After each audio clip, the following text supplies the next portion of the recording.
ನಾವು ಸಮಾಜದ ಮುಖಂಡರು ಇವರಿಗೆ ನಾವು ಉಳಿಸ್ಬೇಕಂತೇಳಿ ಎಲ್ಲ ನಮ್ಮ ಮುಲ್ಮಾನರು ಮತ್ತು ಭಾಳಷ್ಟು ಇಡೀ ರಾಜ್ಯದ ಅಲ್ಪಸಂಖ್ಯಾತರು ಇವತ್ತು ವಿಚಾರ ಮಾಡ್ತಾ ಇದ್ದಾರೆ. ಇವರಿಗೆ ಒಂದು ಏನಾದರೂ ರಾಜಕೀಯವಾಗಿ ಹಿನ್ನಡೆಗಳು ಆಗಬಾರ್ದು ಅಂತೇಳಿ ಒಂದು ಏನೋ ಪ್ರಯತ್ನ ಮಾಡ್ತಾರೆ. ಆದರೆ ಇವು ನಾಯಕರದು ಕೂಡ ಅಲ್ಪಸಂಖ್ಯಾತರ ಮೇಲೆ ಏನು ಇವ್ರದ್ದು ಕೊಡುಗಿದೆ. ಇವರು 2.5 ವರ್ಷ ಈಗ ತಮ್ಮ ಅಧಿಕಾರದಲ್ಲಿ 3 ವರ್ಷ ಗತಿಸಿದ್ರು ಕೂಡ ತಾವು ಇರುವಂಥ ಮುಸಲ್ಮಾನರ ಏನು ತಾವು ಮತ ಕೊಟ್ಟು ನಿಮಗೊಂದು ಮುಸಲ್ಮಾನ ಪ್ರತಿನಿಧಿತ್ವದಲ್ಲಿ ನಿಮಗೊಂದು ಸ್ಥಾನಮಾನ ಕೊಟ್ಟಿರ್ತಾರೆ. ಆ ಸ್ಥಾನಮಾನದ ಉಪಯೋಗವನ್ನು ತಾವು ಅಲ್ಪಸಂಖ್ಯಾತ ಸಮುದಾಯಕ್ಕೆ ಮಾಡಿದ್ರ ಏನಂತ ನನ್ನೊಂದು ಪ್ರಶ್ನೆ. ಒಂದು ವಿಷಯ ಇವತ್ತು ಶಾನೂರವರು ಅವರಿಗೆ ಹೋಗ್ತದೆ ಒಂದು 6 ವರ್ಷದ 3 ಅವಧಿಗೆ ಅವರಿಗೆ ಪಕ್ಷ ಒಂದು ಅಧಿಕಾರ ಕೊಟ್ಟಿದೆ ಮತ್ತು ರಾಜ್ಯ ಅಲ್ಪಸಂಖ್ಯಾತರ ಅಧ್ಯಕ್ಷ ಕೂಡ ಮಾಡಿದ್ದಾರೆ ಅವರಿಗೆ ಮತ್ತು ಅವ್ರದ್ದು ಕರ್ತವ್ಯ ಅಲ್ಲ ಅದು ಎಲ್ಲಿ ತನ ಟಿಕೆಟ್ ಕೊಡೋತನ ಏನದ ಅಸಮಾಧಾನಗಳು ಇರ್ತಾವೋ ಅದು ಬೇರೆ ವಿಷಯ ಏನು. ಆದರೆ ಅವ್ರದ್ದು ಕರ್ತವ್ಯ ಏನಿತ್ತು, ತಾವ್ಯಾವ ಕರೀಲಿ ಬಿಡಲಿ ನೀವು ಪಕ್ಷದ ಒಬ್ಬ ರಾಜ್ಯ ಮಟ್ಟದ ಒಬ್ಬ ಅಲ್ಪಸಂಖ್ಯಾತರ ಅಧ್ಯಕ್ಷರು ಏನು, ಮೂರು ಸಿಟ್ಟಿಂಗ್ MLC ಏನು ಮತ್ತು ದಾವಣಗೆರೆ ಕ್ಷೇತ್ರ ಪ್ರತಿನಿಧಿಸುವಂಥ ಒಬ್ಬ ನಾಯಕ ನೀನೇ ಒಂದು ಎಲ್ಲ ಉಲ್ಮಾಗಳು ಕರೆಸಿ ಒಂದು ಅಲ್ಪಸಂಖ್ಯಾತ ಸಮಾವೇಶ ಮಾಡಿ ಯಾಕೆ ಶಾಮನೂರಿಗೆ ನೀವೇ ಅಲ್ಲಿ ಯಾಕೆ ಕರೆಸಿಲ್ಲ ಅಭ್ಯರ್ಥಿಗೆ ಕರೆಸಿ ತಾವು ಕೆಲಸ ಮಾಡಬೇಕಾಗಿತ್ತು. ಇದನ್ನು ಒಂದು ನಾವು ಕೇಳುವಂಥ ಪ್ರಶ್ನೆ ಐತಿ. ಅಧಿಕಾರ ಇದ್ದವ್ರು ಸಿಟ್ಟಿಂಗಲ್ಲಿ ಅಂಥವ್ರು ತಮ್ಮ ಕೆಲಸನ ಮಾಡಬೇಕಾಗಿತ್ತು ಅಲ್ಲಿ, ಅದು ಮಾಡಿಲ್ಲ.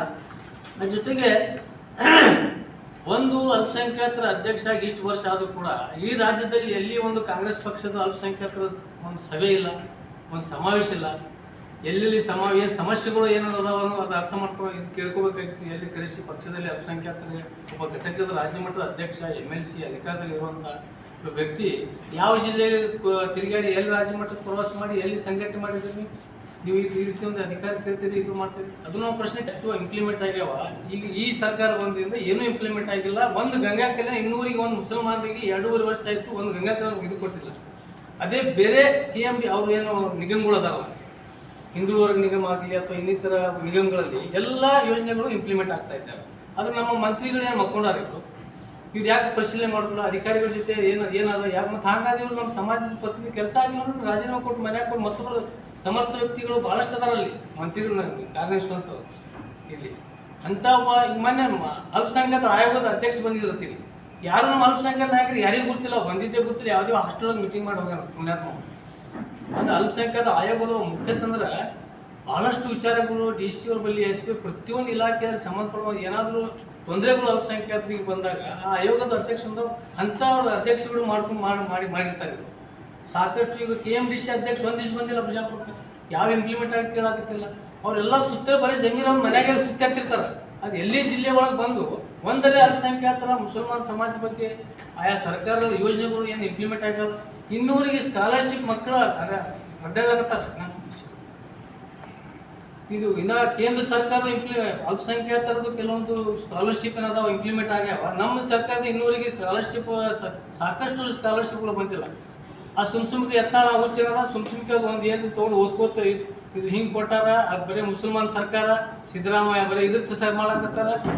ಮೈನಾರಿಟಿ ಫಂಡ್ ಬಂದಿದ್ದು 20 ಕೋಟಿ, ಮೊನ್ನೆ ಎತ್ನಾಗ 5 ಕೋಟಿ ಕೊಟ್ಟರು.